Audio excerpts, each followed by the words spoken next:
So, there's 3 steps to creating the perfect video for your audience. Step 1, planning the video. Step 2, creating a strategy. And then step 3, writing your script. When you're planning the video, in this part you should focus on your goals, topic and takeaways for your video. This means, first of all, know your target audience.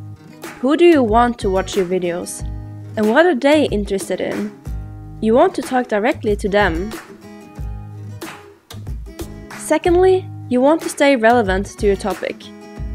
If your video is about Instagram hacks, for example, and your headliner specifically says Instagram hacks, don't start talking about Facebook and YouTube and other things, because that's not what your viewer clicked into or searched for. Write a list of keywords to your topic. That way, it gets easier to stay relevant when you're writing your script. You can use Keyword Everywhere Chrome extension as a great tool to help you with ads. The third thing you need to think about is the body of your video. Start with a hook, then the content, and a call to action. When someone starts watching your video, the first 10 seconds is vital if you want them to keep watching.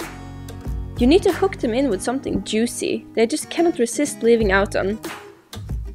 For example, in the beginning of this video, I said that there's some important steps you need to take before filming, and that I will tell you how you can make your audience pay attention and stay interested.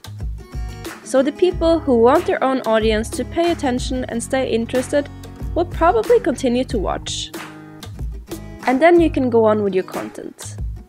And when you're writing your content, it's important to have a conversational tone, so people feel that you're talking directly to them. It's very different from a blog post, which have a more professional tone to it. Also keep in mind any B-rolls or overlays you want to include to keep the transitions smooth.